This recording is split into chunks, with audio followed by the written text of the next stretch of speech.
অন্ধকার এখানে কেবল আলোহীনতা নয়, বরং এক জীবন্ত উপস্থিতি, যা নিঃশব্দে চারিদিকে ঘিরে ধরে মানুষের মনকে শ্বাসরুদ্ধ করে রাখে। এই রাতের সময় যেন স্বাভাবিক গতিপথ হারিয়ে ধীর ও ভারী হয়ে পড়েছিল, আর প্রতিটি মুহূর্ত দীর্ঘতর হয়ে আতঙ্কের কঠিন শিকড়ে পরিণত হয়েছিল। অ্যানি ঘন ঘন নিঃশ্বাস ফেলছে। নিক কোনো এক কাজে একটুর জন্য বাহিরে বের হয়েছিল। এইটাই যেন ছিল অ্যানির জন্য সব থেকে বড় সুযোগ। খুঁজতে থাকে এক অমূল্য জিনিস, শক্ত কাজ দিয়ে ঢেকে থাকা অন্ধকার রাজ্যে ঢোকার চাবি। কাবার্ড থেকে শুরু করে সব জায়গায় অ্যানি খুঁজলো চাবি জাতীয় কিছু।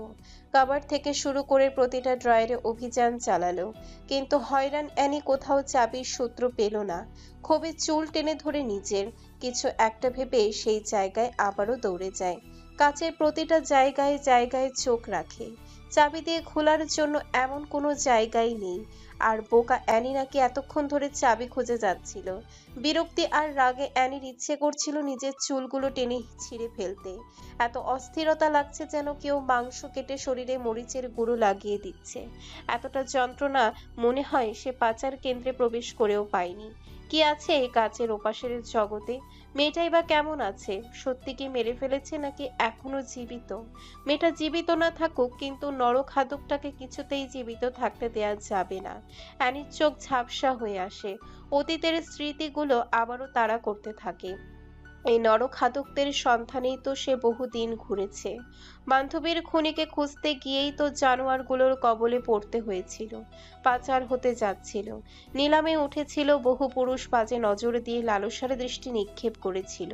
অ্যানি একটা চেয়ারে শক্ত করে চেপে ধরে। যন্ত্রণায় চিৎকার করে কাঁদতে ইচ্ছে করছে। মেয়েদের জীবন এমন কেন? তারা কি শুধুই ভোগ বস্তু? তাদেরকে কেন এমন মনে করা হয়? পুরো পৃথিবীতে লক্ষ নারীর জীবন ধ্বংস করে দিচ্ছে জানোয়ারগুলো। অ্যানির বান্ধবীটাকেও বাঁচতে দিল না। অ্যানির মাথায় ঝিম ঝিম ঝিম করে ওঠে। আবছা আলোতে কিছু দৃশ্য মনে করতে থাকে। সেই রেপিস্ট নরখাদকের অনামিকা আঙ্গুল কেটে দিয়েছিল সে ধস্তাধস্তির মাঝে। পরে একটা লোক এসে নরখাদকটাকে টেনে নিয়ে গিয়েছিল। তার পিঠে অ্যানি ছুরি দিয়ে কোপ বসিয়েছিল। বান্ধবীর মৃতদেহ চোখের সামনে দেখে যেন মনস্টার হয়ে গিয়েছিল। ভয় লাগেনি তার। সামান্য মুহূর্তের জন্য বুক কাঁপেনি অ্যানির। শুধু এটুকুই ভেবেছিল রেপিস্ট নামক নরখাদক আর তাকে বাঁচাতে আসা সঙ্গীটাকে কাঁচা চিবিয়ে খাবে। কিন্তু চিবিয়ে আর খাওয়া হলো কোথায়? তার আগেই তো দুইটা পশু তার দৃষ্টিসীমানার বাহিরে চলে যায়। কিন্তু অ্যানি একটা কথা ভেবে খুব আশ্চর্য হয়। রেপিস্ট লোকটাকে অ্যানি যখন প্রায় মেরেই ফেলেছিল, তখন তার বন্ধুটা বাঁচাতে আসে, রেপিস্টটাকে সাহায্য করে। এমন কুৎসিত লোকটাকে যখন সে বাঁচাতে এসেছে, তখন নিশ্চয়ই লোকটাও রেপিস্ট। তাই তো অ্যানি পিঠে ছুরি দিয়ে কোপ বসিয়েছিল। কিন্তু আশ্চর্য এতেই লাগছে, লোকটা পাল্টা আক্রমণ কেন করলো না? সেদিন নির্জন মাঠে অ্যানি একা ছিল, আর পাশে ছিল প্রাণপ্রিয় বান্ধবীর ছিন্ন বিচ্ছিন্ন হওয়া লাশ। একটা পাখিও যেন ছিল না। এত নিস্তব্ধতার মধ্যে লোকটা অ্যানিকে আক্রমণ করলো না কেন? এই কথাটা অ্যানিকে খুব ভাবাতো। কিন্তু এইসব ভাবার আর সময় হলো কোথায়? তার আগেই তো ফেঁসে যায় মাফিয়াদের মধ্যে। ব্যাস, জীবন তো এমনিতেই বিভীষিকাময় ছিল, এখন আরো জ্বলন্ত হয়ে উঠেছে। অ্যানি নিজের ভাবনা থেকে বেরিয়ে আসে। কিছু একটা কোপানোর শব্দ আসছে বারবার কানে। যন্ত্রণায় শরীরটা ছিঁড়ে যাচ্ছে। অসহায়ত্বে কান্না পাচ্ছে খুব, কিন্তু এখন চিৎকার করে কাঁদলেও লাভ কোথায়? কেউ তো তাকে সান্ত্বনার বাণী শোনাবে না। কেউ অ্যানির বুকের ভেতরের যন্ত্রণাটাকে অনুভব করবে না। অ্যানির চোখ বন্ধ হতেই নিকের মুখটা ভেসে ওঠে। কত সুন্দর আপনি! অ্যানির মুখের ঘৃণার ভাব ফুটে ওঠে। দেয়ালে ঘেঁষে বসে পড়ে। এরপর মিছিলের দিকে তাকিয়ে বিড়বিড় করে বলে, কতটা অমানুষ আপনি! ভাবতেও শরীর গুলিয়ে আসছে। একটা রেপিস্ট, একটা নরখাদককে পেলে পুষে রেখেছেন। কতটা অমানুষ আপনি! ভাবতেও শরীর গুলিয়ে আসছে। একটা রেপিস্ট, একটা নরখাদককে পেলে পুষে রেখেছেন। এই নরখাদকটা মানুষকে ছিঁড়ে ছিঁড়ে খাচ্ছে দিনের পর দিন। খারাপ লাগছে না? খারাপ লাগবে কিভাবে? আপনি নিজেই তো ওকে প্রটেক্ট খারাপ লাগবে কিভাবে? আপনি নিজেই তো ওকে প্রটেক্ট করছেন। যাকে বাঁচিয়ে রাখছেন সে একটা রেপিস্ট। কম বয়সী মেয়েদের ভোগ করা তার নিত্যদিনের পেশা। আপনি যে সেই পেশায় নিয়োজিত নয়, তার কি প্রমাণ? পুরো দুনিয়া জানুক আপনার মেয়েলির স্বভাব নাই। কিন্তু সত্যিকার অর্থে তো পুরুষ আপনি। ক্লাবে যান, মিটিংয়ে যান, সেখানে তো সবই পতিতালয়। অর্ধনগ্ন নারীরা শরীর দেখিয়ে ঘুরঘুর করছে। সত্যি নিয়ন্ত্রণ রেখেছেন নিজেকে, সেটা আবার বিশ্বাস করতে বলছেন?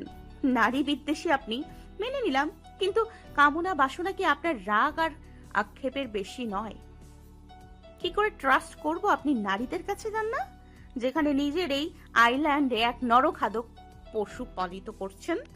অ্যানির কান্না পাচ্ছে খুব। নিক নারীদের কাছে যায় কথাটা মনে হতেই শরীরে একটা ঝাঁকুনি খায়। এতটা ব্যথা কেন হচ্ছে তার শরীরে? পুরো বিশ্বের নারী ভাবনাটা কেন তাকে যন্ত্রণা দিচ্ছে? অ্যানি মনের সাথে না পেরে চিৎকার দিয়ে ওঠে। মন খুলে কান্না করে কিছুক্ষণ, নিস্তেজ শরীরটাকে কোনো রকম ঠেলে উপরে যেতে থাকে। কিছু একটা ভেবে আবারও পেছনে ফিরে তাকায়। মুহূর্তের ব্যবধানের সামনের দিকে তাকিয়ে হাঁটতে থাকে। কারো পায়ের আওয়াজ পেয়ে থমকে যায়। কেউ একজন আসছে। কারো জুতোর শব্দ, তবে স্বাভাবিকভাবে হাঁটলে যে শব্দ হয় তেমন শব্দ নয়, কেমন ছ্যাঁচড়ানো শব্দ। অ্যানি কৌতূহলবশত এক ঝটকায় আবারও পেছনে তাকায়, সাথে সাথে কপাল কুঁচকে ফেলে। কালো হুডিতে আবৃত একটা লোক বাহিরের দিকে এগিয়ে যাচ্ছে। লোকটার হাত নেই, হাঁটা চলাও স্বাভাবিক নয়, কেমন ছেঁচিয়ে ছেঁচিয়ে হাঁটা, দেখেই বোঝা যাচ্ছে স্বাভাবিক নয়। লোকটার কাটা হাত দেখে অ্যানির নিঃশ্বাস বেড়ে যায়। এই নরখাদকটাকে ধরার জন্যই তো অ্যানি বারবার এখানে আসছে। গন্তব্যে প্রবেশ করার কোনো চাবি না পেয়ে বারবার ফিরে যেতে হচ্ছে। এই লোকটার হাত নেই মানে তার হাতটাই অ্যানি কেটেছিল। আর এই ব্যক্তির কথাই নিক বলেছে অ্যানির মস্তিষ্কের রক্তগুলো যেন টকবক করে ফুটতে থাকে। বারবার কানে আসছে মেয়েটার করুণ কান্নার স্বর। অ্যানি ভেবে পায় না এত বাজে লোক এখনো বেঁচে আছে কিভাবে। অ্যানি কিভাবে এই লোকটাকে বাঁচতে দিচ্ছে? কান্না পাচ্ছে অ্যানির। কি করবে অ্যানি এখন? এই বদ্ধ মিনারে কিভাবে লড়াই করবে এমন তাগড়া যুবকের সাথে? যতই হাত না থাকুক, কিন্তু একজন পুরুষের সাথে অ্যানি কখনোই পেরে উঠবে না। ওকে শক্তি দিয়ে নয়, বুদ্ধি দিয়ে হারাতে হবে। আর তার থেকে সব থেকে বড় অস্ত্র হচ্ছে ছলনা। অ্যানির ঠোঁটে কুটিল হাসি ফুটে ওঠে। জেড প্রায় বাহিরে চলে গিয়েছে, 2 কদম দূরত্ব হয়তো।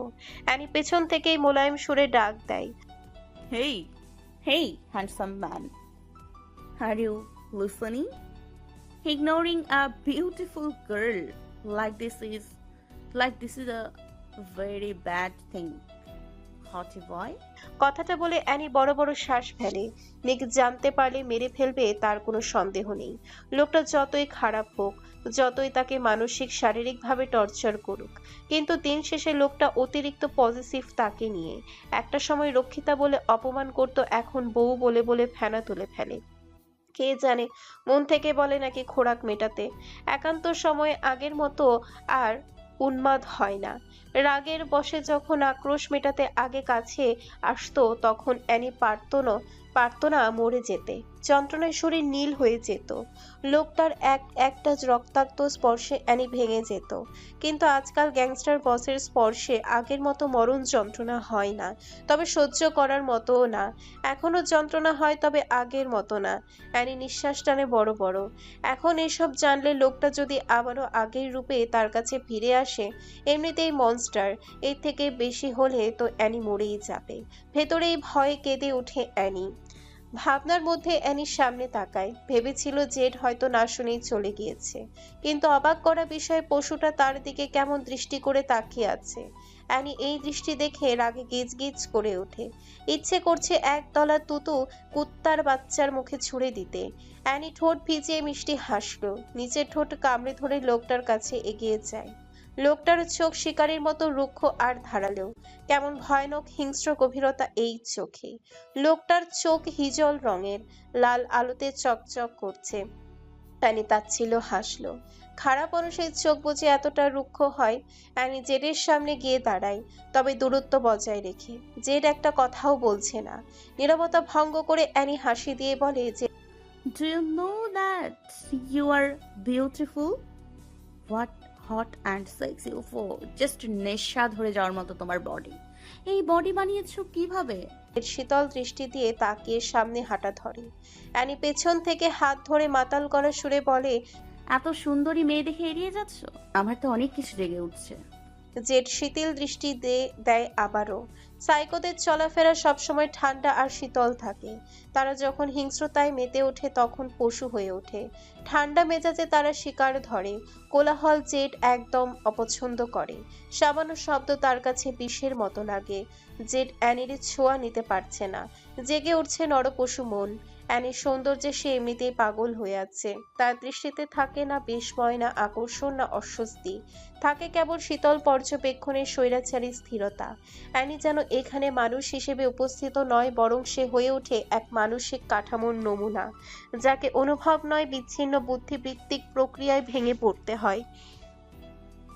এই দৃষ্টির ভেতরে লুকিয়ে থাকে দীর্ঘদিনের আবেগহীনতার জমাট স্তর, যেখানে সহানুভূতির শেষ চিহ্নটুকু বহু আগে অবলুপ্ত।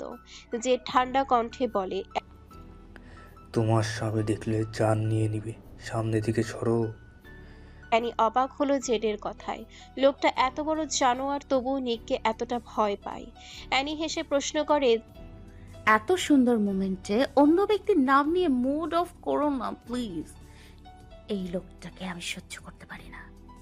মারের ভয় পেলে কি আর শরীর চাহিদা এড়ানো যায়? হটি বয়, যা হবে সব আমাদের মধ্যে। নিক জানবে কিভাবে? জেড শীতল হেসে বলে। তুমি যে আমার সাথে কথা বলছো, এটাও ক্যামেরা বন্দি হচ্ছে। অ্যানি যেন ঝটকা খায়। ভয়ে শরীর কাঁপতে থাকে। পানি পিপাসা পাচ্ছে প্রচুর। ক্যামেরা মানে? অ্যানি এতক্ষণে বুঝলো জেড কেন এতটা শান্ত হয়ে আছে। অ্যানি হাল ছাড়ল না। পরে যা হওয়ার হবে। সুইচ টিপে পুরো রুম অন্ধকার করে ফেলে অ্যানি। অন্ধকারে ভয়ে অ্যানির কলিজা শুকিয়ে আসছে। সামনে নরখাদক আর তার পাশেই সে দাঁড়িয়ে আছে। পাশাপাশি অন্ধকারে রুমে নরখাদকের সাথে ভাবতেই শরীর শিরশির করে উঠছে। অ্যানি জেডের হিজল চোখের দিকে তাকিয়ে বলে, কিছু দেখা যাবে না এখন। জেডের রিয়াকশন বুঝলো না অ্যানি। অ্যানি মিষ্টি হাসি দিয়ে বলে, তোমার কামরায় নিয়ে চলো হটি বয়। তুমি খুব টানছো আমাকে। যা হবে সব অন্ধকার রুমে, কেউ জানবে না, শুধু তুমি আর আমি। অমৃত পান করবো। 10টা মিনিট অপেক্ষা করো। অ্যানি 10 মিনিটের জন্য কোথাও যায়। এরপর 10 মিনিট পর ফিরে আসে। জেডের চোখ অন্ধকারে চিকচিক করছে। অ্যানি রহস্যময়ভাবে হাসলো। খ্যাপা বাঘিনীর মতো তাকায় জেডের দিকে। মিষ্টি হাসি দিয়ে জেডের হাত ধরে, বুকে স্পর্শ করে। এক সুন্দরী মেয়ে তোমাকে আমন্ত্রণ জানাচ্ছে। সেদিন তোমাকে দেখার পর থেকেই আমার ঘুম হারাম, কিন্তু নিকের কারণে তোমার দেখা পাচ্ছিলাম না। তোমার সাথে একটু কথা বলবো, সে উপায়ও নেই। আজ যখন কাছে এসছো, তখন কাছে আসলে কাজ হবে না। তোমাকে আরো গভীরে চাই জানেমান। অ্যানি জেডের রিয়াকশন বুঝতে পারছে না। জেড কিছু একটা চাপতে কাজ খুলে যায়। অ্যানি এগিয়ে যাচ্ছে জেডের হাত ধরে, আর মনে হচ্ছে জাহান্নামে প্রবেশ করছে নিজ ইচ্ছেতে। জেড অ্যানির কোমরে শক্তভাবে হাত রাখে। অ্যানির শরীরটা ঝাঁকুনি দিয়ে ওঠে। ঘৃণায় বমি চলে আসছে তার। একটা শক্ত দরজা ভেদ করে ধীরে ধীরে নিচ সিঁড়ি দিয়ে নামতে থাকে। জেডের এমন শান্ত ব্যবহার অ্যানির খুব ভাবাচ্ছে। ও ভেবেছিল অফার পাওয়া মাত্রই হয়তো ঝাঁপিয়ে পড়বে তার উপর, কিন্তু হলো এর বিপরীত কিছু। একদম শান্ত থেকে কিভাবে সামাল দিচ্ছে এই পশু। এই কারণেই এইটা একজন বিকৃত মস্তিষ্কের সাইকোপ্যাথ। শান্ত অথচ পশু। সিঁড়ি দিয়ে নিচে নামতে অ্যানির মাথা ঘুরে আসে। প্রথম রুমটার মধ্যে যে অ্যানিকে নিয়ে ঢুকে পড়ে। রুমটা একদম পরিষ্কার। অ্যানি ঠোঁট কামড়ে ধরে পুরো রুম দেখে। কান্নায় বুক ভেঙে যাচ্ছে তার। এখানে কত নারীর জীবন শেষ হয়েছে হিসেব নেই। এই চুল্লিতে কত নারীর মাংসের ঝলসে দিয়েছে তার ইয়াত্তা নেই। এত এত অপরাধ করেও লোকটা দিব্যি ঘুরে বেড়াচ্ছে। জেড অ্যানির গাল ছুঁয়ে বলে, জানো তোমাকে এখানে কেন নিয়ে এসেছি? কেন রাজি হয়েছি? কেন নিকের ভয় পাইনি? সামান্য ঢোক গিলে বলে, কেন? জেড অট্ট হাসিতে ফেটে পড়ল। জেডের ভয়ানক রূপ ধীরে ধীরে প্রকাশ পেতে থাকে। অ্যানি সিটিয়ে যায় এমন বিদঘুটে হাসির শব্দে। ও যেভাবে প্ল্যান করেছে এটা আবার ঘেটে যাবে না তো? অ্যানি ভাবতে পারছে না আর। যেভাবে ভেবেছে সেভাবে এগিয়ে যেতে হবে। জেডের বিকৃত হাসি দেখে অ্যানিও হেসে বলে, বলো। জেড অ্যানির শরীর শুকে চোখে চোখ রাখে। তুমি অফার দিয়েছো বেবি, রিজেক্ট করি কিভাবে? মূল্য তো আমার বেড়ে কেউ আসলে সে আর বেশি ফিরেনি। যাকে ভালো লাগে তাকে একে ধরে অনেকবার নিজের শরীরের নিচে পিষ্টে করি, তাও জেডের স্টাইলে। আশা রাখবো এক চান্সে মরবে না। যে ভরকে সামলানোর ক্ষমতা রাখেন সে আমাকেও সামলাতে পারবে। তোমাকে জানে মারতে পারবো না, বুঝলে?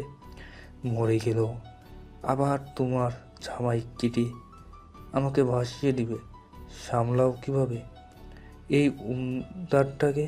হিমশিম খাও না? অ্যানির মাথা ঘুরে আসছে, কিসব বিশ্রী কথা। অ্যানি হেসে বলে, তোমাকে অফার দেওয়ার ক্ষমতা যে মেয়ের আছে সে একটা গ্যাংস্টার বসকে সামলানোর ক্ষমতা নিয়েই জন্মেছে। জেড নিজের কাটা হাতটার দিকে তাকায়। প্রতিহিংসার আগুন ঝলঝল করে ওঠে। মেয়েটা তাকে ধ্বংস করে দিয়েছে। এইটাই জেডের কাছে সব থেকে বড় সুযোগ প্রতিশোধ তোলার। জেড হুট করে ঘর কাঁপি হাসিতে ফেটে পড়ে। অ্যানি আবারও ভীত হয়ে ওঠে। জেডের দৃষ্টি ভয়ানক। অ্যানি ঠোঁট ভিজিয়ে বলে, চল। আর বলতে পারিনি। জেড আচমকা অ্যানির চুলের মুঠি শক্ত করে চেপে ধরে। হুট করে এমন হাওয়াতে অ্যানি শব্দ করে ওঠে। ব্যথায় নীল হয়ে ওঠে অ্যানির মুখ। জেড ঠান্ডা চোখে তাকিয়ে বিকৃত হেসে বলে, কথা বলো না বেবি, চলো কাঁধে ফোকাস করি। অ্যানি ছটফট করে ওঠে। কথা শোনো আমার। জেড চেঁচিয়ে ওঠে। চুপ! জেড অ্যানির টপে হাত দেয়। অ্যানির মাথা ঘুরে আসে, শরীর শিরশির করে ওঠে ভয়ে। তবে ছেড়ে দেওয়ার পাত্রী অ্যানি নয়। অ্যানি কোমল সুরে বলে, চলো আগে ড্রিঙ্ক করে নিই। হসপিটালে এক জায়গা থেকে অন্য জায়গায় পায়চারি করে যাচ্ছে আরিশ। নিক বিরক্ত হয় আরিশের এমন বাচ্চামো দেখে। নিক সহ্য করতে না পেরে ধমকে ওঠে। তুই নিশ্চুপ হয়ে বসবি? ট্রাস্ট মি, আবার ডানে গালে পা কেটে গলায় ছড়িয়ে দেবো আমি। আরিশ থেমে যায়, শান্ত হয়ে নিকের পাশে বসে। বড় শ্বাস নিয়ে শরীর এলিয়ে দেয়। নিক ঠান্ডা গলায় বলে, আমার উপরে অভিযোগ তুলছিস? অধীরাজ সহ আরিশও চট করে তাকায়। আরিশের চোখে অবিশ্বাস্য চাহনি। নিকের মুখ সব সময়ের মতো গম্ভীর। কে নিয়ে? ভেবে দেখ, কি নিয়ে মনে মনে অভিযোগ করছিস অথচ মুখে বলতে পারছিস না? আরিশ নিঃশ্বাস ছেড়ে বলে, তেমন কিছু নয়, ভুল ভাবছিস। নিক ঠোঁট কামড়ে হেসে বলে। আজকাল একটু বেশি ভুল ভাবছি তাহলে? আরিশ তপ্ত শ্বাস ছাড়ে। তুই যা ভাবছিস তেমন কিছুই নয়। ভালোবাসা কখনো পাগলামো দিয়ে হয় না নিক। কেউ পাগলামি করলে অপরপক্ষ ভালো না বাসতে পারে। তারও পছন্দ অপছন্দ আছে, সেও অন্যকে ভালোবাসতে পারে। নিক আরিশের দিকে তাকিয়ে বলে, মেহেরকে আমি কিসের চোখে দেখি? বোনের। নিকের গলা শক্ত হয়ে ওঠে। তাহলে অভিযোগের খাতা কেন খোলা হয়েছে? এই নিয়ে মিথ্যা বলবি না আরিশ। তোর চোখে দেখলেও মনের কথা বুঝতে পারি আমি। তাই আর যাই হোক, মিথ্যে বলবি না অন্তত। মিথ্যে বললে আমার থেকে খারাপ কেউ হবে না। আরিশ মাথা নিচু করে বলে, এত গভীরে কিভাবে বুঝতে পারিস তুই নিক? কেন বুঝিস আমাকে এত? নিক বিরক্তি নিয়ে বলে। ন্যাকামি না করে বল। আরিশ তাকায় হার্টলেস বন্ধুর দিকে, মলিন গলায় বলে, তোকে অভিযোগ করতে গেলে আমি আরিশ 10 বার ভাববো। তোকে নিয়ে অভিযোগ করিনি। মেহেরের অবস্থা দেখে বুদ্ধি হারিয়ে ফেলেছিলাম, ভুলে গিয়েছিলাম বাস্তবতা। তাই 1 সেকেন্ডের জন্য অভিযোগ করেছিলাম। নিক শক্ত গলায় বলে, যাকে বোন ছাড়া কোনো নজরে দেখিনি তাকে প্রেমিকা বানাবো ভাবলি কিভাবে? মেহের আমার কাছে বোনের মতো। Why should I love Meher? Arish প্রায় কেঁদে দিবে ভাব। নিকের দিকে তাকিয়ে বলে। এইভাবে জেরা করছিস কেন ভাই? আমি কি সামান্য অভিযোগ করতে পারি না? নিক হাসলো অদ্ভুত ভাবে। তুই অভিযোগ নয়, আমার বুকে ছুরি বসানোর ক্ষমতাও রাখিস। সেই অধিকার আমি তোকে দিয়েছি। কিন্তু অন্যের বিষয় নিয়ে অভিযোগ করলে সেটা গ্যাংস্টার বসের ইগোতে লাগে। সব জানার পরও এক মুহূর্তের জন্য কেন এমন ভাবলি? দুনিয়ায় যদি কেউ আমাকে গভীরভাবে চেনে তাহলে সেটা হচ্ছিস তুই। প্রতিটা নারী আমার কাছে বিষাক্ত সূঁচের মতো ছিল। এর মধ্যে দিয়েও মেহেরের জন্য মায়া কাজ করত। তুই তো দেখেছিস, প্রথম প্রথম রাগ দেখাতাম, এরপরও শরীর ঘেঁষতে থাকতো আমার। খাবারের জন্য জোর করতো, জ্বর আসলে জলপট্টি দিয়ে দিত, জুতো পরে শুয়ে পড়লে জুতো খুলে দিত। এই কেয়ারগুলো থেকে ওর প্রতি টান অনুভব করি। মায়া জন্মাতে থাকে মেয়েটার প্রতি, কিন্তু এই মায়া কেবল ছিল বোনের মতো। একটা ভাই যেমন তার বোনকে দেখে, আমিও ঠিক একইভাবে মেহেরকে দেখি। এনি আর মেহের আলাদা মেরুর। মেহের বোন হিসেবে আমার জীবনে এসেছে, আর এনি ঘূর্ণিঝড় হয়ে। আরিশ ভোতা মুখে বলে, সব জানি আমি, তারপরও সরি বলে নিচ্ছি। পাগল হয়ে যাচ্ছিলাম ওর অবস্থা দেখে। বারবার তোর নাম নিচ্ছিল। আর কী সব কথা বলছে! হৃদয়ে যন্ত্রণা দিচ্ছিল প্রচুর। মেহেরের জ্ঞান ফিরলে জবাব কি দিবি? ডক্টর বলেছে 8 ঘন্টা পরে জ্ঞান ফিরবে। যদি জানতে চাই তুই ঠকালি কেন, তোর কি দিবি নিক? নিক ভাবলেশহীন ভাবে বলে। আমাকে সামলে নিতে দে। তোর মতো গর্ধব না ঢুকলেও চলবে এর মাঝে। অধীরাজ না চাইতেও হেসে ফেলে। মেহের এখন বিপদ মুক্ত। 2 দিনের ভেতরে অপারেশন শুরু হবে। এখন আর বাড়ি নেওয়া যাবে না তাকে, একদম সুস্থ করে নিয়ে যাওয়া হবে। আরিশ অপমানে থতমত খেয়ে যায়, কাট কাট গলায় বলে। একজন ক্রিমিনাল লিডারকে অপমান করছিস তুই নিক? নিক ভ্রু নাচালো, দাঁত পিষে বলে। মেইন পয়েন্টে লাথি মেরে যখন টাওয়ারটা হাতে নিয়ে আসবো তখন ক্রিমিনালি ভাব কমে যাবে। আরিশ ভেঙচি কেটে বলে। বউয়ের জিনিস প্রচুর শক্ত ভাই, তাই লাথিতে কাজ হবে না। বাই দা ওয়ে, তোর মেয়েকে বিধবা বানাতে যাচ্ছিস? নিক কপাল কুঁচকে ফেলে। তোর টাওয়ার ধ্বংস হলে আমার মেয়ে বিধবা হবে কেন? আরিশ চোখ টিপে বলে। আবার ধ্বংস হয়ে গেলে ছেলে হবে কিভাবে? আর ছেলে না হলে তো তোর মেয়ে বিধবা। নিক চোয়াল শক্ত করে ফেলে। অধীরাজ হেসে বলে। আপনার বউ আছে স্যার? অধীরাজের ঠাট্টায় আরিশের মুখ থমথমে খেয়ে যায়। নাজলির কথা মনে হতেই রাগে দাঁত পিষে। আরিশ রাগে গজগজ করতে করতে বলে। আমাকে বলছিস তোর নিজের আছে? অধীরাজ লাজুক ভাবে বলে। আছে স্যার, শুধু সার্টিফিকেট পাওয়া বাকি। আপনার কি আছে? আরিশ ঘাড়ে হাত রেখে বলে। আমার সার্টিফিকেট সহ আছে, তবে আকাশে উঠতে দিয়েছি কিছুদিনের জন্য। খুব দ্রুতই ডানা কাটবো, এরপর আদান প্রদানও চালাবো অতি দ্রুত। অধীরাজ থমথমে খেয়ে বলে। কিসের আদান প্রদান? আরিশ বাঁকা হেসে বলে। বদ্ধরুমের কাহিনী তোকে কেন বলবো? নিক গম্ভীরতা নিয়ে উঠে দাঁড়ায়। এখানে থাকার আর প্রয়োজন মনে করছে না। কথা না বলে সামনে হাঁটতে থাকে। নিককে যেতে দেখে আরিশ মুচকি হাসে। বউয়ের জন্য উতলা হয়ে থাকা গ্যাংস্টার বস মেহেরের কথা মনে হতে হাসিটা মিলিয়ে যায়। জ্ঞান ফিরলে কি পাগলামো করবে কে জানে। পুরো রুম বিদঘুটে অন্ধকার। নিক রুমে ঢুকে কপাল কুঁচকায়। রুম এত অন্ধকার করে রাখাটা তার বোধগম্য হলো না। নিক রিমোটের সাহায্যে লাইট অন করে দেয়। মুহূর্তে চারিদিকে আলোকিত হয়ে পড়ে রুম। অ্যানি বিছানায় একপাশে বসে আছে। 2 পা ভাঁজ করে বসা, 2 পায়ের মাঝখানে মাথা দিয়ে রেখেছে। সোনালি চুলগুলো এলোমেলো হয়ে পড়ে আছে। নিক ঠোঁট কামড়ে ধরে নিজের। ঘন নিঃশ্বাস ফেলে অ্যানির কাছে যায়। কিছুটা ঝুঁকে অ্যানির বাহু ধরে টান দেয়। অ্যানি শীতল চোখে তাকায় নিকের দিকে। অ্যানির চোখ দেখে নিকের শ্বাস বেড়ে যায়। নিক বাজ পাখির ন্যায় তাকায় অ্যানির দিকে। অ্যানি শান্তভাবেই বলে। এইভাবে কি দেখছেন? নিক ঠোঁট ভেজায় নিজের। এতটা শান্ত কেন তুমি? অ্যানি সামান্য হেসে বলে। কেন, ভালো লাগছে না? নিক নিতে পারছে না এই ব্যবহার। নিক রুমে আসলে সবসময় অ্যানির চোখে মুখে কিছু একটা থাকে। রাগ, অসহায়ত্ব ভাব থাকে সব সময়। কিন্তু আজ এতটা শান্ত কেন এই রমণী? কি হয়েছে এর? নিক এসির মধ্যে থেকেও ঘেমে যাচ্ছে। কপালে বিন্দু বিন্দু ঘাম জমা হচ্ছে। অ্যানি ওড়না দিয়ে নিকের কপাল মুছতে মুছতে বলল। এভাবে ঘামছেন কেন? গরম লাগছে? শার্ট খুলে ফেলুন, যথেষ্ট আরাম অনুভব করবেন। নিক ছন্নছাড়া হয়ে বড় বড় শ্বাস নেয়। এতটা শান্ত আচরণ গ্যাংস্টার বসের ভয়ের কারণ হচ্ছে। নিক সহ্য করতে না পেরে অ্যানির উন্মুক্ত কোমর খামচে ধরে। সাথে সাথে অ্যানির চোখ বন্ধ করে ফেলে। দোয়া করছে জেডের দেওয়া খামচির দাগ যাতে নিকের দৃষ্টিতে না পড়ে। লোকটা উন্মাদ হয়ে উঠবে। নিক রাগে চোয়াল পিষে বলে। কি চলছে মনে?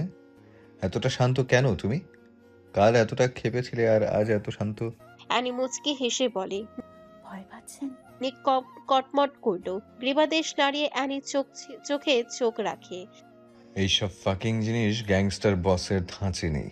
অ্যানি নিঃশ্বাস নিয়ে বলে। জানি সেটা, শার্টটা খুলে ফেলুন। আরো ঘামছেন আপনি। এত অস্থির হচ্ছেন কেন বলুন তো? নিক বড় বড় নিঃশ্বাস ফেলে বলে। চুমু খাও আমাকে, কুইক। অ্যানি হেসে বলে। সেটা আগে বলবেন না? নিক চমকে তাকায় অ্যানির দিকে।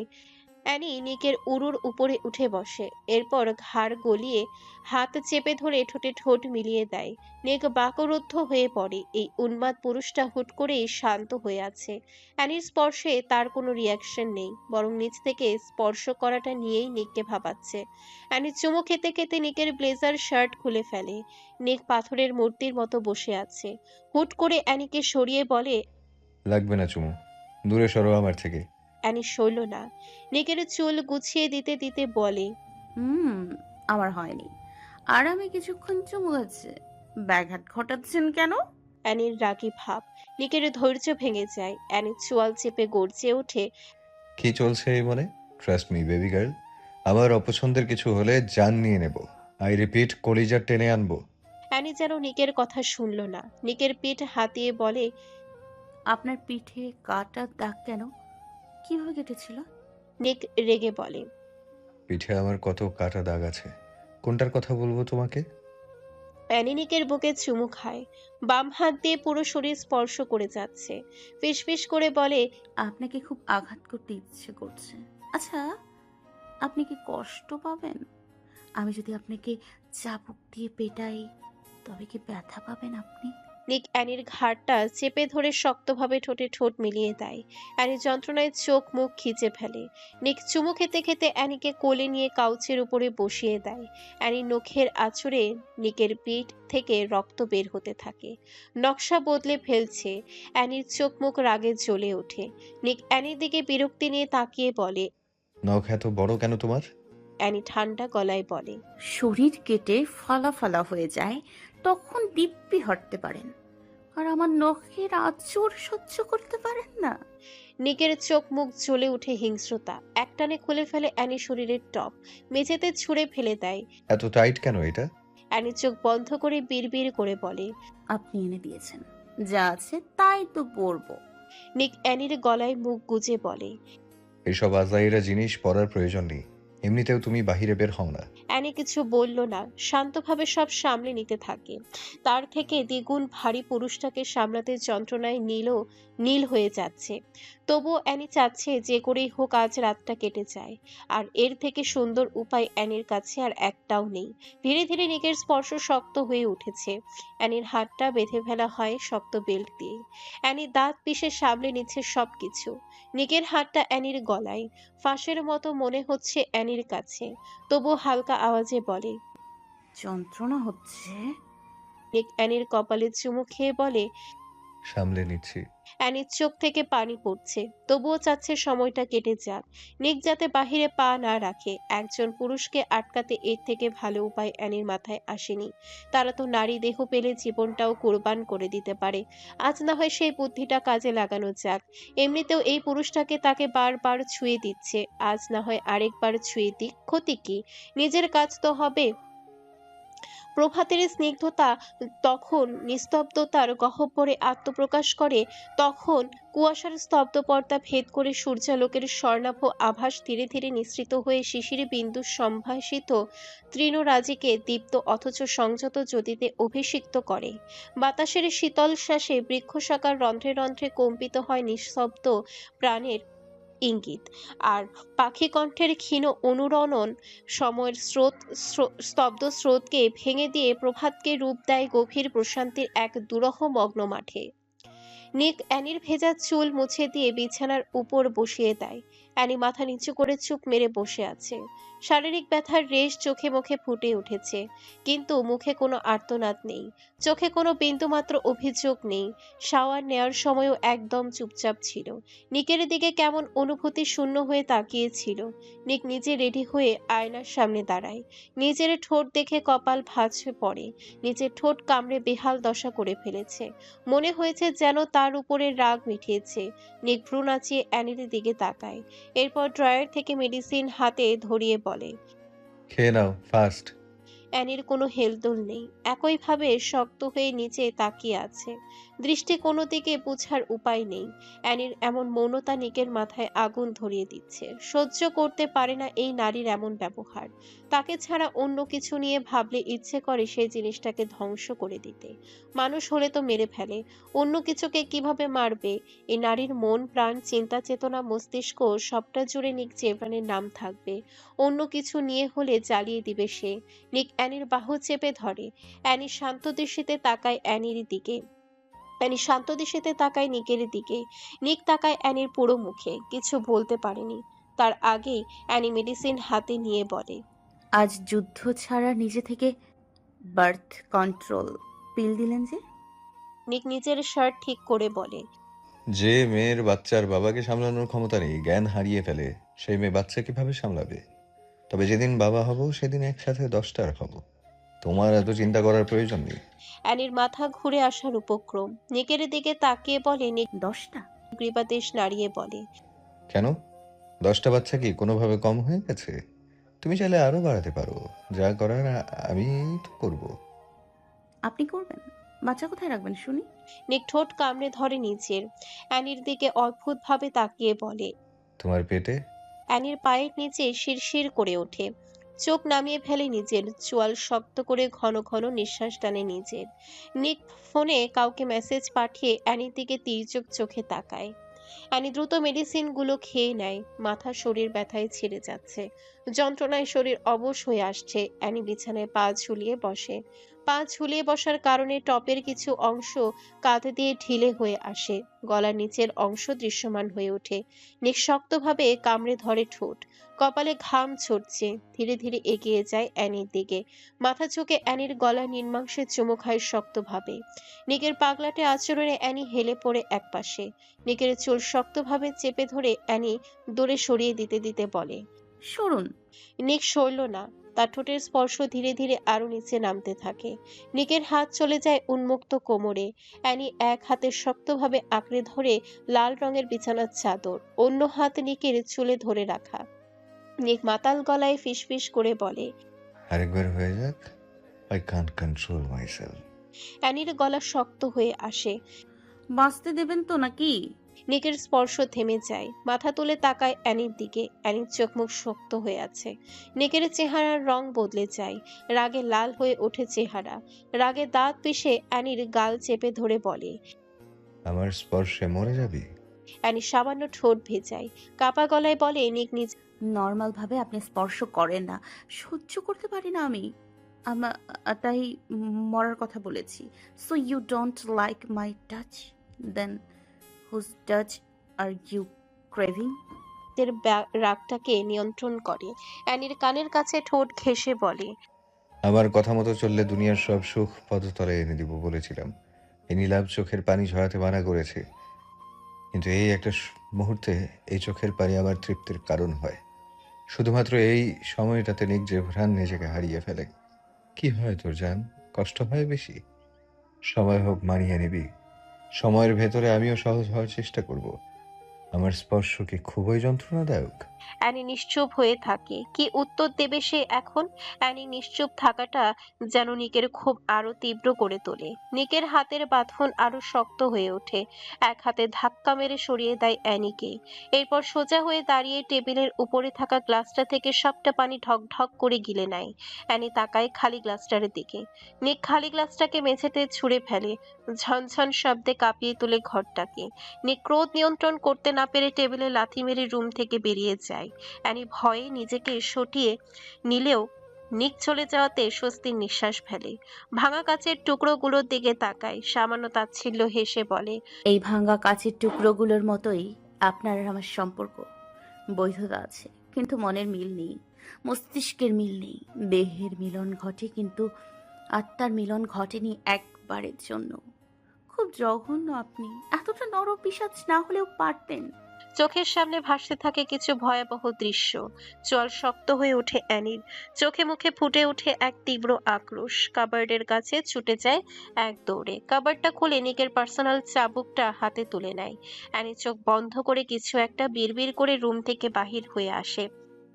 নিক টর্চার সেলের বাটনে চাপ প্রয়োগ করতেই ভ্রু কুঁচকে ফেলে। আগে থেকেই এটা খুলে রেখেছে। কাজ সরিয়ে গ্যাংস্টার বস দ্রুত ভেতরে ঢোকে। তার পেছন পেছন আসে এক রমণী। গ্যাংস্টার বস কি সেটা আদৌ বুঝতে পেরেছেন, নাকি বুঝেও না বোঝার অভিনয় করছেন?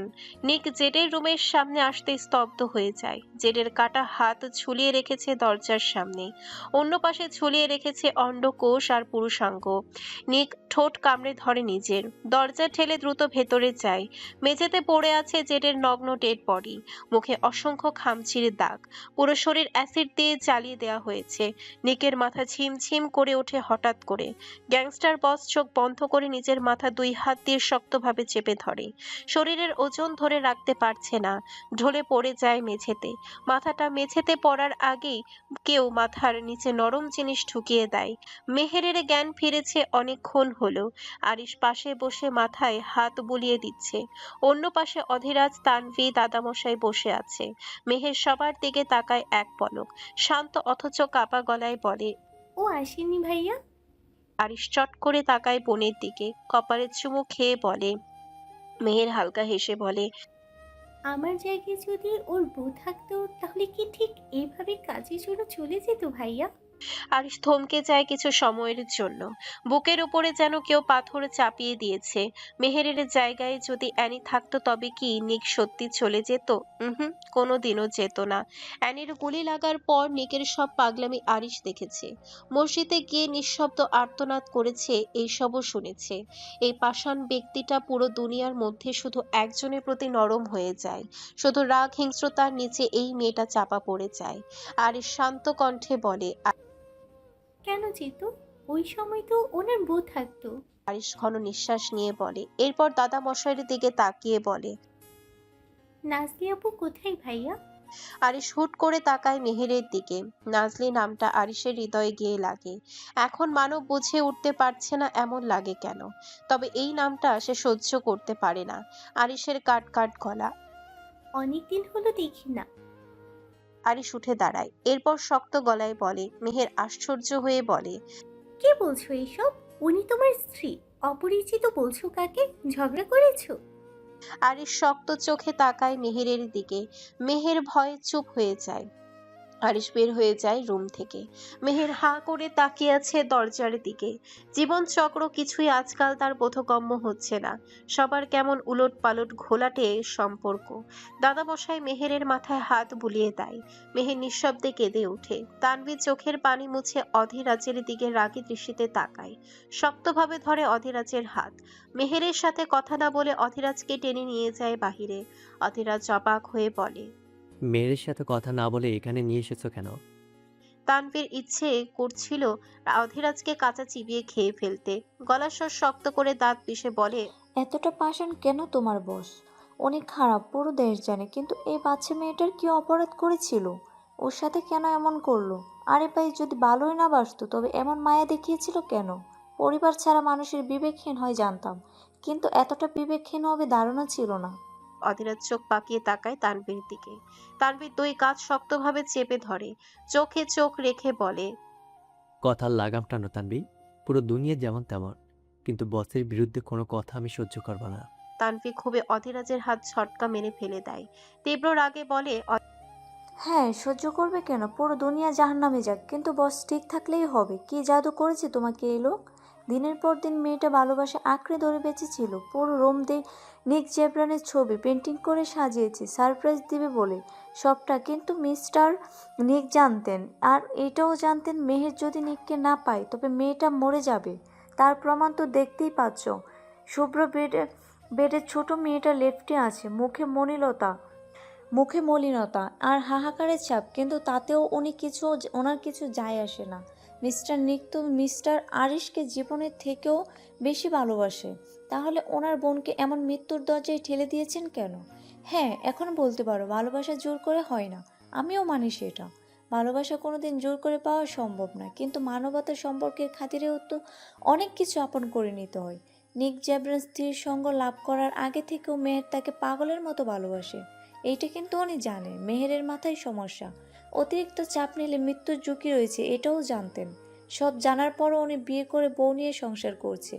এতদিনে হয়তো বাচ্চার বাবাও হয়ে গেছেন, আর এদিকে তাকে পাগলের মতো ভালোবাসলো যে মেয়েটা, সে জানতেই পারলো না তার প্রেমিক পুরুষ অন্য নারীর লিখিত দলিল হয়ে গিয়েছে। একপাক্ষিক ভালোবাসাগুলো এতটা যন্ত্রণাদায়ক কেন? সব বাদ দিয়ে দিলাম, আরিশ স্যারকে ভালোবেসে অন্তত পারতেন মেহেরকে আপন করে নিতে।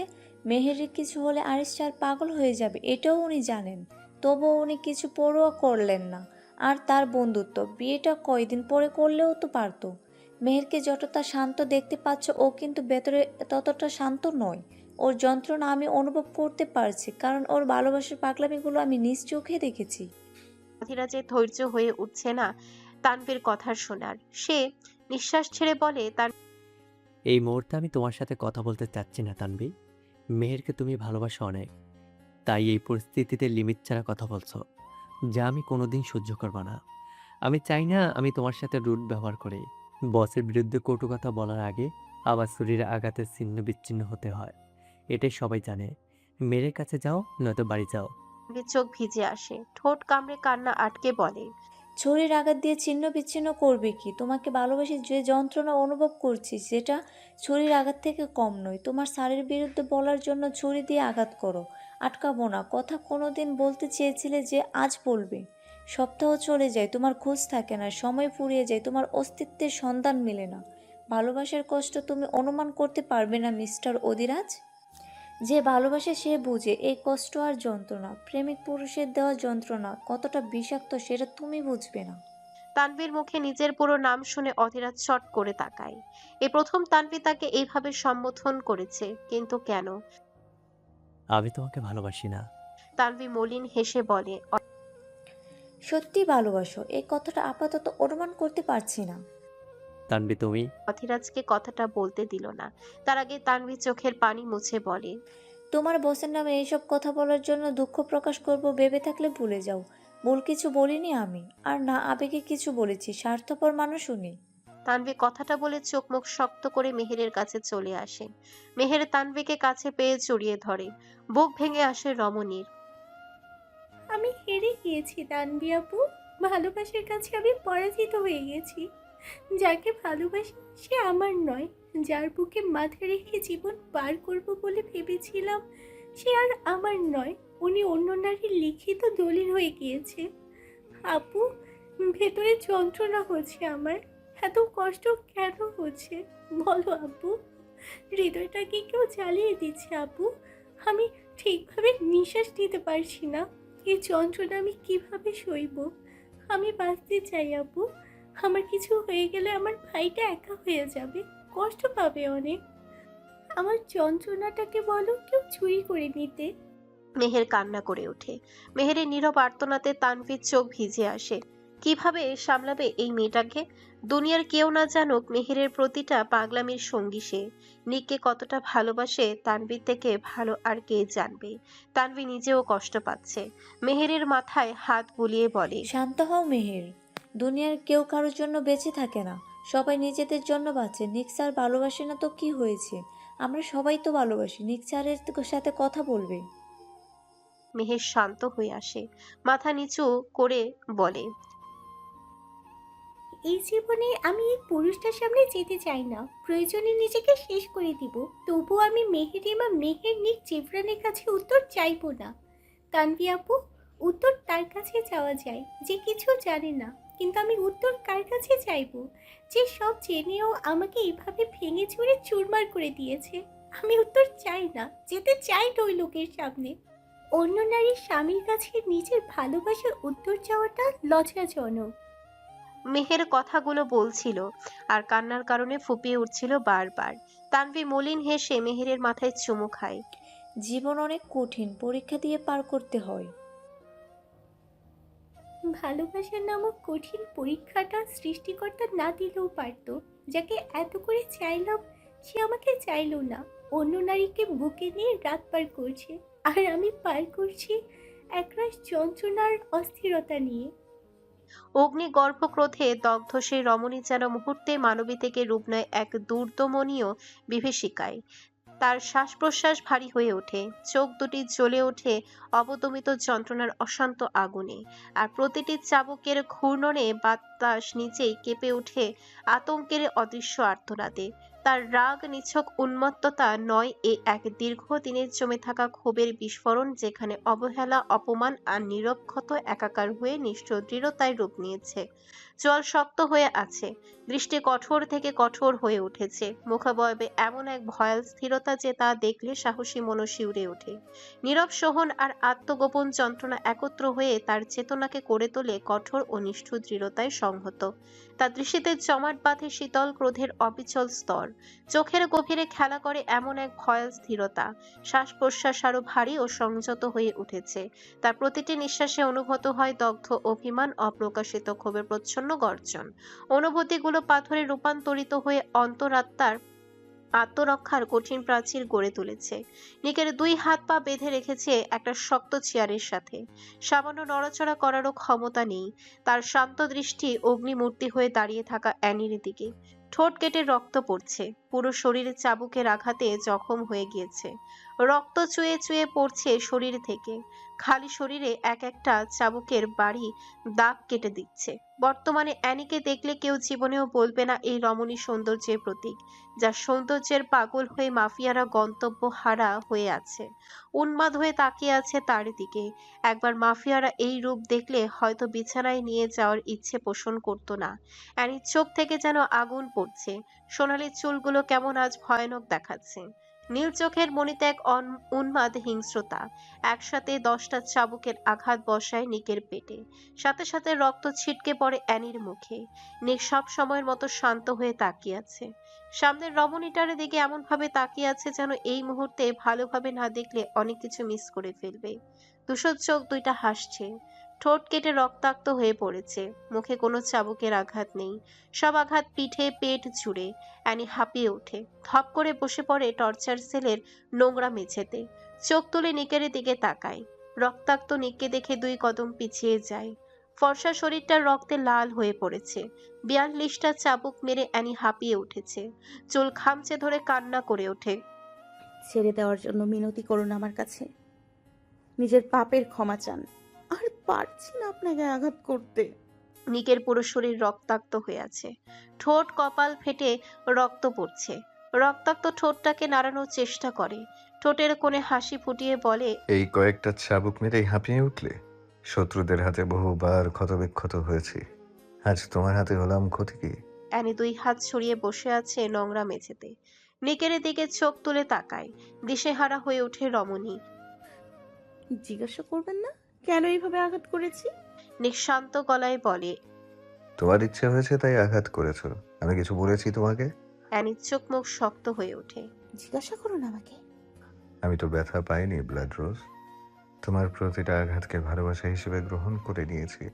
অ্যানি পারছে না চিৎকার করে কাঁদতে, নিজেকে শক্ত রেখে বলে, একটা পাথরের থেকেও কঠিন আপনি। জিজ্ঞাসা করুন আমাকে গ্যাংস্টার বস। অ্যানি চেঁচিয়ে ওঠে। নিক শান্ত চোখে তাকিয়ে বলে, কেন করেছো এমন? অ্যানি এবার সামান্য হাসলো, একটা চেয়ার টেনে এনে নিকের মুখোমুখি হয়ে বসে। চুলগুলো কেমন পাগলের মতো হয়ে আছে, ঘামে জবজবে হয়ে আছে কপাল। চাবুকটা হাতে পেঁচিয়ে পুরো রুমটার দিকে তাকায়। এই রুমটায় এক সময় মেয়েদের ধরে এনে রাখা হতো, রাইট? অ্যানি নিক ভ্রু কুচকে ফেলে, পর মুহূর্তে নিজেকে শান্ত করে বলে। হুম। অ্যানি রাগে পা দুলাতে শুরু করে, দাঁত কটমট করে বলে, এরপর প্রাইভেট জেটের মাধ্যমে বিদেশ পাচার করে দেয়া হতো। এই চাবুকটা দিয়ে আমাকে আঘাত করে রক্তাক্ত করেছিলেন, অথচ আজ দেখুন পাল্টা জবাব দিলাম। অ্যানি থেমে যায়, বড় করে নিঃশ্বাস নিয়ে কান্না করে দিয়ে বলে, আমার বান্ধবীকে কেন মেরেছেন? ওর কি অপরাধ ছিল? নিকের দৃষ্টি কঠোর হয়ে আসে। মিথ্যা দিয়ে কোনোদিনও স্বার্থ হাসিল করিনি, আর না মিথ্যা সহ্য করতে পারি। তোমার বান্ধবীকে আমি মারতে যাব কেন? অ্যানি দাঁতে দাঁত পিষে। আই মাইসেলফ নেভার সেড নিক জেভরান। জেট মৃত্যুর আগে বলে গিয়েছে আপনার নাম। আমি তার সঙ্গীর পিঠে কোপ বসিয়েছিলাম। এই দাগ এখনো আপনার পিঠে ঝলঝল করছে। পালাবেন কোথায়? নিকের দৃষ্টি আবারও শান্ত হয়ে আসে। সেদিন আমি পৌঁছানোর আগে তোমার বান্ধবীকে অলরেডি মেরে ফেলা হয়েছিল, তুমি নিজেও দেখেছো আমি কি করেছি। অ্যানি চাবুকটা দূরে ছিটকে ফেলে দেয়। রাগে কাঁপছে রমণী, অথচ চোখ থেকে পানি পড়ছে অনবরত। নিকের রক্তাক্ত খালি শরীরের উপরে হাত রেখে বলে, একদম মরে যায়নি, নিঃশ্বাস ছিল। আর বেঁচে গেলেই কি হতো? তার ইজ্জত সম্মান ছিনিয়ে নেওয়া হয়েছিল। কোন পুরুষ গ্রহণ করতো তাকে? একবার চেয়েছিলাম আপনাকে জানে মেরে ফেলি, টুকরো টুকরো করে ফেলি আপনার সর্বাঙ্গ। কত পাপ করেছেন জীবনে, কত মেয়েকে বলি দিয়েছেন, কত বাচ্চার শৈশব কেড়ে নিয়েছেন সামান্য টাকার জন্য। কিন্তু যখন আমি অনুভব করলাম আপনার উপস্থিতি আমার পাশে নেই, তখন মনে হলো কেউ খামচে ধরেছে আমার কলিজাটাকে। এতটা তীব্র যন্ত্রণা কেন হলো বলতে পারবেন? আপনি তো আমার কেউ না, ভালোবাসি না আপনাকে। তাহলে আপনার শূন্যতা আমাকে কেন কাঁদালো? প্রাণে মারতে পারিনি, কিন্তু ভেতরের দহন জ্বালা কমাতে পারছিলাম না। আপনাকে রক্তাক্ত না দেখা অবধি শান্তি পাচ্ছিলাম না। চাবুকের আঘাতের থেকে বড় আঘাত আর কি হতে পারে? গ্যাংস্টার বস অসহায় হয়ে আছে এক তুচ্ছ রমণীর সামনে। নিক হাসলো শব্দ করে, মাথাটা অ্যানির মুখের কাছে নিয়ে আসে। অ্যানি ঠোঁটের দিকে তাকায়। নিকের মতলব বুঝে অ্যানি মুখ ফিরিয়ে নেয়। যে সত্যিকার অর্থে ভালোবাসে সে ধর্ষিতাকেও আপন করে দেয়, কারণ সে দেহ নয়, হৃদয়টাকে ভালোবাসে। আর যদি বলো আমাকে শিকলবন্দি করার ব্যাপারটা, নিক থামে।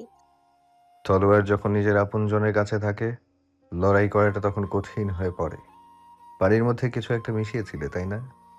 অ্যানি মুচকি হেসে বলে, সামান্য মেডিসিনের পাওয়ারে এইভাবে জ্ঞান হারিয়ে ফেলবেন ভাবিনি। ভেবেছিলাম গ্যাংস্টার বসের জন্য বিরাট বড় আয়োজন করতে হবে। রাতে এই কারণেই এতটা শান্ত ছিলে? ভাবছিলাম আপনাকে কিভাবে শিকলে আবদ্ধ করা যায়। নিকের চোখে মুখে ক্রোধ জ্বলে ওঠে। আর আমাকে নিচ থেকে কাছে টানাটা? অ্যানি ঠোঁট কামড়ে ধরে নিচের। তাচ্ছিল হাসি দিয়ে বলে, এইটা তো জাস্ট আপনাকে আটকানোর রাস্তা ছিল নিক জেবরান। আপনি যাতে রাতে কোনোভাবে এই টর্চার সেলে না আসেন। রাতে এখানে আসেন, জেডের পুরো রাতে এখানে আসে। রাতে এখানে আসলে জেডের পুড়ে যাওয়া বডি দেখে ফেলতেন, আর আমার প্রতিশোধ থেকে যেত। আপনাকে এইভাবে আবদ্ধ করাটা আমার জন্য বহুগুণ কষ্ট হয়ে যেত। ভালোবেসে কাছে টেনেছি, ভাবলেন কিভাবে? নিকের চোখ ধীরে ধীরে লাল হয়ে পড়ে। শরীরে তার শক্তি অবশিষ্ট আছে কিনা তাও জানা নেই। নিক দাঁত পিষে। এত বড় বাস্টার্ড হই কবে তুই? কুত্তার বাচ্চা, আমার সাথে গেম খেললি কোন সাহসে? অ্যানি আলতো হাসে। আমি কিন্তু অনেক আগে থেকে এমন। নিজের চাচাকে মারতেও হাত কাঁপেনি। বলেছিলাম আপনাকে, প্রয়োজনের তাগিদে আমি আনাস্থাসিয়া এনি এতটা পরিবর্তন হই যে আপনার ধারণারও বাইরে। যে সাহসে আপনি সেদিন ওই নরখাদককে বাঁচিয়েছেন, যেভাবে আমার বান্ধবীকে অর্ধমৃত্যু ছটপট করতে দেখেও চলে গিয়েছিলেন, সেই সাহসে এসব করেছি আমি। প্রচুর চেষ্টা করেছি ওকে বাঁচাতে, কিন্তু পারিনি। প্রতিজ্ঞা করেছিলাম ওর সাথে 2 ক্রিমিনালকে ধরে নিজ হাতে শাস্তি দিব। 2জন ক্রিমিনালকে তো পেয়ে গেছি, একজন হত্যাকারী আর একজন সাহায্যকারী। একজনকে মেরেছি, অন্যজনকে মারতে গিয়েছি, কিন্তু শূন্যতা আমাকে চেপে ধরেছে। প্রাণে মারতে পারছি না। বেছে নিয়েছি ছলনা আর আঘাতের রাস্তা। নিক নীরব গলায় বলে, আমাকে মারতে শূন্যতা চেপে ধরেছে? ভালোবেসে ফেললে? অ্যানি কাপা স্বরে বলে, উত্তর দিতে চাই না আপনাকে। কিভাবে বুঝলে সেদিন জেড ছিল? অ্যানি হেসে বলে, ওকে তো মারতে গিয়েছিলাম নরখাদক ভেবে। সেদিন মেয়েটার আর্তনাদ দেখে জানোয়ারটাকে খুন করতে গিয়েছিলাম, কিন্তু ভাগ্য এইভাবে সহায় হবে কিভাবে বুঝবো? ভাগ্যিস আঙুল কেটে দিয়েছিলাম, একটা চিহ্ন রেখেছিলাম নরখাদকটার। সেই চিহ্ন আমাকে সাহায্য করলো। তীব্র যন্ত্রণা দিয়ে মেরেছি, যতটা যন্ত্রণা শুয়োরের বাচ্চাটা 1000টা মেয়েকে দিয়েছে, সবটা বহু গুণ ফিরিয়ে দিয়েছি। নিকের চোখ দুইটা ঝাপসা হয়ে আসছে। নিজের রক্তাক্ত ঠোঁট কামড়ে ধরে বলে, কিভাবে মেরেছো ওকে? অ্যানি শক্তভাবে চেয়ারটাকে চেপে ধরে, মাথা নিচু করে বলে, অ্যানি জেডকে ড্রিঙ্কসের অফার করতেই জেডের চোখ মুখ লালসায় ঝলঝল করে ওঠে। অ্যানির অন্তরে ভয়, তবে মুখে মুচকি হাসি। জেড ড্রিঙ্কস করতে চাইল না, এখন এই রূপবতীকে নিজের নিচে পিষ্ট করবে, সে লালসায় অস্থির। মাথা থেকে বের হয়ে গিয়েছিল এই রমণীকার সম্পদ। সামান্য স্পর্শ করার জন্য যার হাতটা এই কেটে দেওয়া হয়েছিল, সেই রমণীর সর্বাঙ্গ ছুঁয়ে দিলে ঠিক কী অবস্থা করবে সাইকোটার খেয়াল নেই। লালসায় পাগল হয়ে যাওয়া উন্মাদ পুরুষটা অ্যানির দিকে এগিয়ে যায়। অ্যানি হুট করে বিছানা থেকে উঠে দাঁড়িয়ে যায়।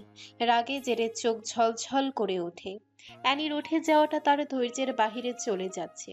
উন্মাদ হয়ে উঠেছে তার পুরুষ মন। জেড বিকৃতভাবে হেসে জিহ্বা দিয়ে ঠোঁট ভেজায়। এরপর অ্যানির 2 হাত চেপে ধরে বিছানায় ধাক্কা মেরে ফেলে দেয়। অ্যানি ভয় পেলেও নিজেকে সংযত রাখে। জেডের চোখে চোখ রেখে নিজের ঠোঁট কামড়ে ধরে বলে, এইভাবে ঠিক জমবে না মিস্টার জেড। প্রথমবার ছুঁয়ে দেবে আমাকে, তার আগে সামান্য সেলিব্রেশন তো করাই যায়। চলো আগে ড্রিঙ্ক সেলিব্রেশন করি, একটু সামথিং সামথিং হয়ে যাবে। অ্যানির ঠোঁট কামড়ানো দেখে জেড নিজেকে আর সংযত করতে পারছে না। এই নারীকে এই মুহূর্তে না পেলে সে মরেই যাবে। অ্যানি জেডের 2 বাহু ধরে বিছানায় বসিয়ে দেয়। এরপর নিজের হাতে ড্রিঙ্কস বানিয়ে জেডের হাতে দেয়। চলো 2 গ্লাস খাওয়া যাক। এরপর না হয় বাকি কাজ করব। জেড অ্যানির দিকে তাকিয়ে পুরোটা গিলে ফেলে। অ্যানি খেলো না। গন্ধ নাকে যেতেই কেমন বমি বমি লাগছে। মনে হচ্ছে এই বুঝি পেট উল্টে নাড়ি ভুঁড়ি সব বের হয়ে আসবে। এতটা বিশ্রী গন্ধ, অথচ শুয়োরের বাচ্চাগুলো কতটা আয়েশ করে এইসব গেলে।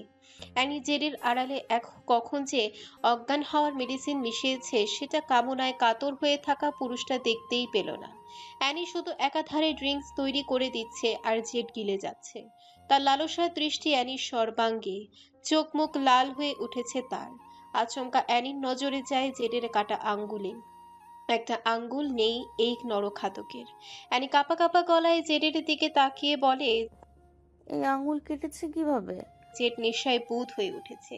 নিজের আঙ্গুলের দিকে তাকিয়ে বিকৃতভাবে হেসে বলে। অনেক আগে কেটেছে।